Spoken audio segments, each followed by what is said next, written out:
Hi everyone, good day. I'm John J. Kagampang. Today we will talk about competency standard. So competency standard is the main basis of competency-based training. All learning materials shall be based on the assessment criteria of each competency. Competency standard is the core guide for training. All learning materials must be designed to help you meet the specific assessment criteria for each skill needed for the job. So, what is a CS or competency standard? Competency standard is the written specification of the knowledge, skills, and attitude and values required for the performance of a job. Um, Competency standard tells us for the knowledge, what you need to know, and skills, uh, what skills need to have, what skills you need to have, and for the attitude, how you should behave or act, and also how will you need to perform to do a job correctly and the required level of performance in the work environment. So next, why is this important? So it because tells you what needed for a job, make training useful, and also help measure job for performance fairly and show how to improve, making getting a job easier and also help you grow your career. And next, unit of competency, together all the parts of the unit's competency. First, describe our activity. It tells us what the job is and guide the trainer in determining whether the learner is competent. It helps know if you can do the job well. So next, part of the competency, um, mo ni siya ang diagram. So first, unit of the competency or unit title, mo ni siya ang pangalan sa imuhang trabaho. And second, unit of descriptor, kumbaga kung unsa ang imong trabaho. Then elements, performance criteria, range of variables, evidence guide. So first, unit title defines the area of competency. Um, meaning nag-refers ni sa imong kakayahan pag-abot sa trabahoan kung unsa pa imong dapat mabalaan og unsa ang imo mabuhat paghuman og training. And also written in output terms, obtain, prepare, and supply materials. Ibig sabihin po nito, obserbahan ka kung unsa ka mo trabaho og tan-awon po nila kung kaya ba nimo og mabuhat ba nimo nga tama ang imong trabaho. So kung kaya nimo buhaton ang trabaho nimo, it means nakakaton ka sa imong training. And also comprise a manageable component of work.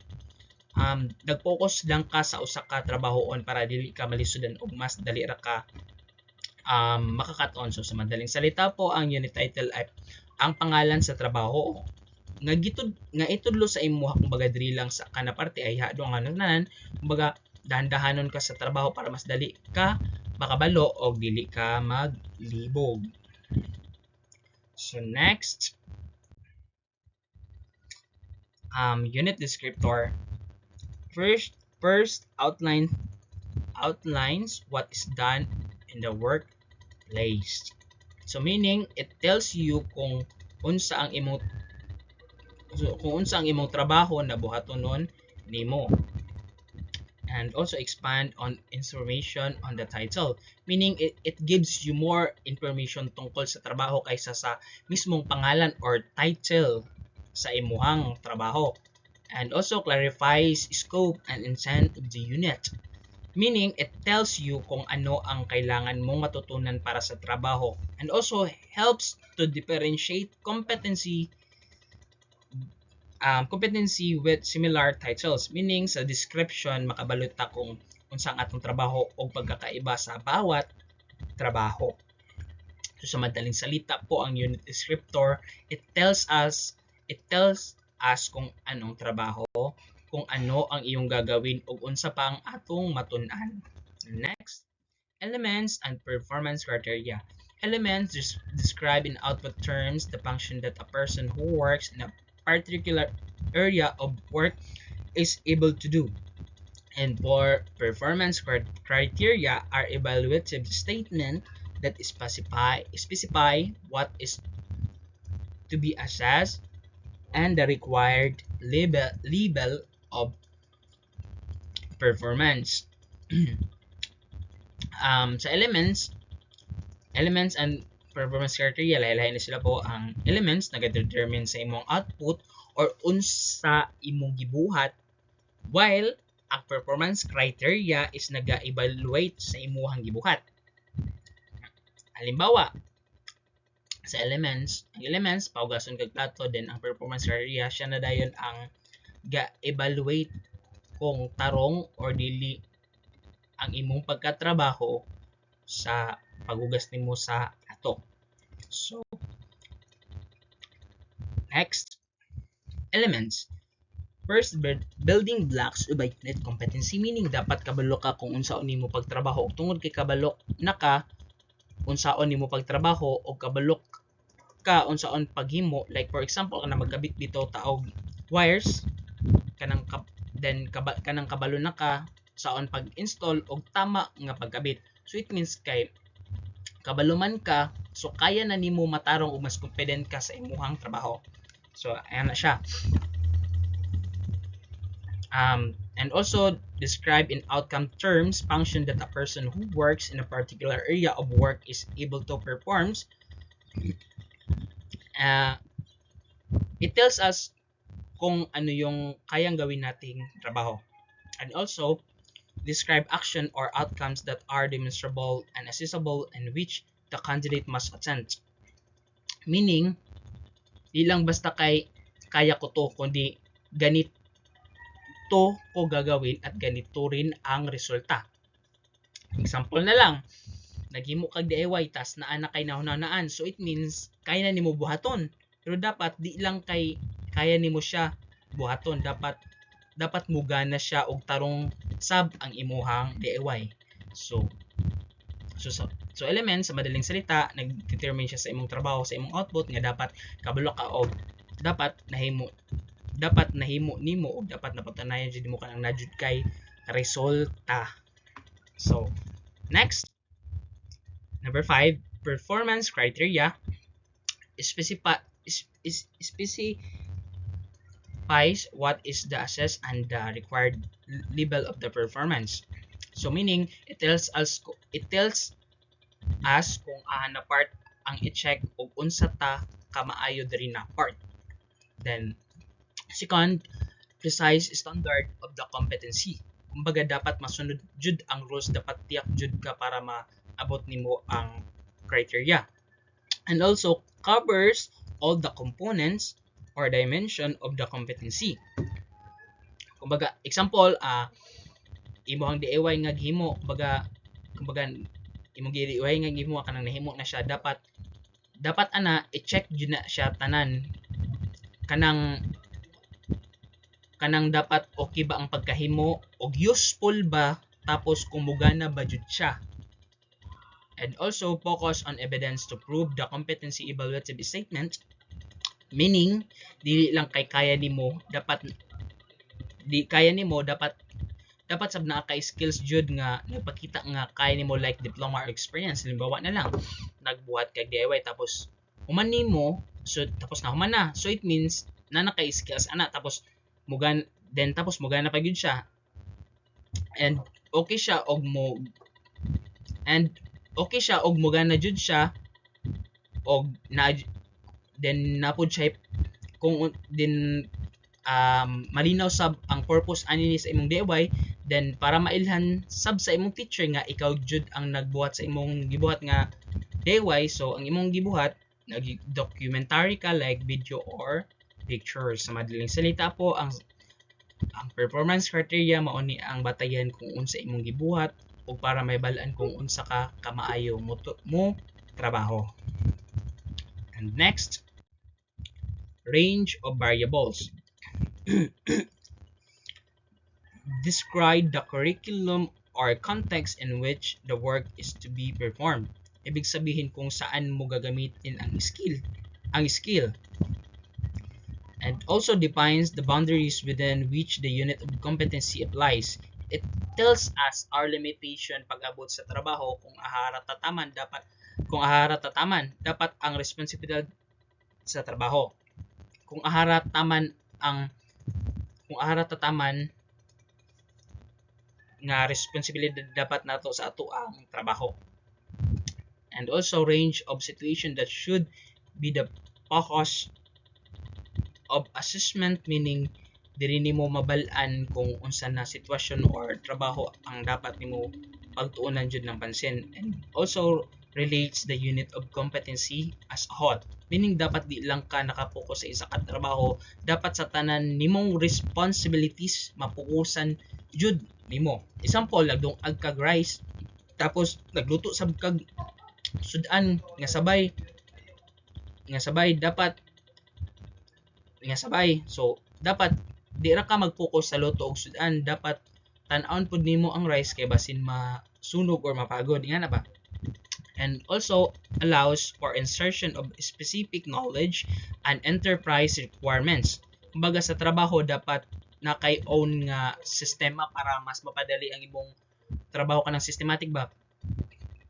Pero dapat jud dili nimo maguba ang roles sa imong trabaho, sa imong mismong trabaho, even na kay sistema para mas mapadali ang imuhang trabaho. Sa madaling salita, ang range of variables ay user manual ng isang skill, and it tells kung saan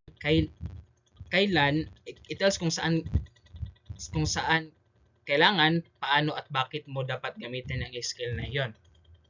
So, next, evidence plan. The purpose of evidence guide is to guide the assessor in the collection of the evidence. It must be related directly to the elements and performance criteria and range of variables. So, ang evidence plans kay usa siya ka gabay sa pag-check kung unsa nga klase nga evidence ang imong gipangita sa isa ka trabahante, kung kaya ba gyud niya ang trabaho nga imong gisugo niya, like imong gina-check iyang kakayahan sa trabaho, then dapat sub nga connected sa elements and performance criteria of ang range variables ng competency nga imong ginapangita sa isa ka trabahante. Example, kung ang iyang kakayahan is naa sa coffee machine or sa coffee shop, so naana diri nimo ginaobserbahan ng imong trabahante kung unsaon niya pagbuhat sa kape, then check sab nimo kung tama ba ang temperature og ang kahinloon sa pagbuhat sa kape. And also importante gyud ang evidence plan no, kay para makita nimo imong trabahante nga tama ang iyang ginabuhat sa iyang trabaho, then para sa makita nimo kung naa ba gyud siya kaalaman sa iyang trabaho. Next, number 8, critical aspect competency. Tells the assessor what evidence is essential for successful performance, and also it identifies the essential. So first, productive evidence completes workplace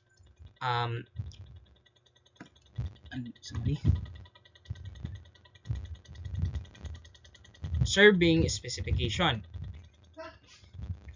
and knowledge evidence, things that must be known, and also process evidence complies with industry practice and procedures, complies with OHS practice.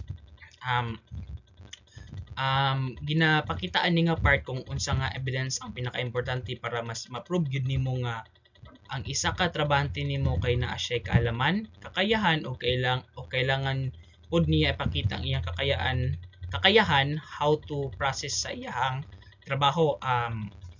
Example na lang sa coffee machine, dapat kabalo ka magbuhat sa kape nga gi-order sa imuhang customer, then kabalo sab ka mo adjust sa mga settings sa machine, tapos dapat sab nga kabalo ka mo maintain sa kahinloon sa imong trabaho. So, ang critical aspect kay importante ni siya kay diri man nakasalalay ang pinaka-importante nga trabaho nga nagpakita og tinuod nga kakayahan sa isa ka tawo sa iyahang trabaho. And next, underpinning knowledge. So knowledge or concept involves in performing skills of the competency. It includes specific knowledge that is essential to the performance of the competency and evidence of the knowledge of legislation, regulation, and codes of practice.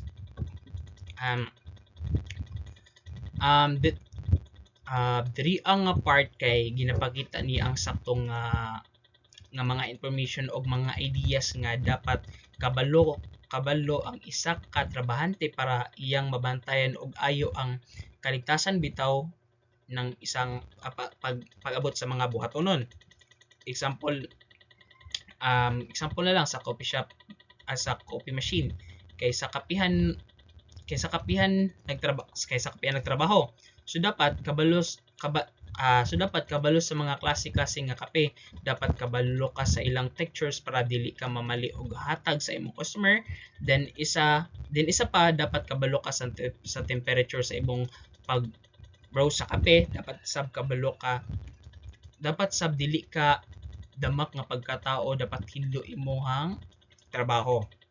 So, importante sab ang underpinning knowledge kay mao ni ang naghatag og mas lalom nga pagsabot sa imuhang ginahimo nga trabaho. Kay kung walay tama nga pagkahibalo sa trabaho, although mabuhat gyapon nimong work pero wala ka kabalo sa tamang nga proseso og ang sakto nga pagbuhat sa imuhang trabaho og sakto nga pagtrabaho. So next, underpinning skills. Skills needed to achieve the elements and performance criteria and the unit of competency. It includes both generic skills, communication, and industries specific skills or hand tools. Kining underpinning skills kay usasab niya sa mga importante kay kailangan man nimo og skills para mas effective imong trabaho.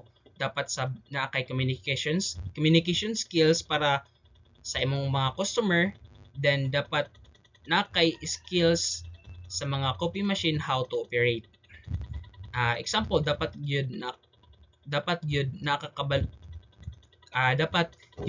kabalo ka or dapat taagyod kay skills unsaon paggiling sa kape, unsaon pagbuhat, and dapat sab kabalo ka makikommunicate sa imong customers, dili lang kay magminalita. Joke lang. So ingana no, dili lang kay dapat gyud kabalo gyud ka makikommunicate sa imong skill sa imong mga customer. Sa madaling salita po, if na kay skills how to operate sa machine and how to communicate with your customer, hapsay gyud ang dagan sa imong trabaho kay kabalo man ka kung unsay imong buhaton, no? So manay pasabot sa under pinning skills. So thank you so much po og derataman. Thank you. Bye.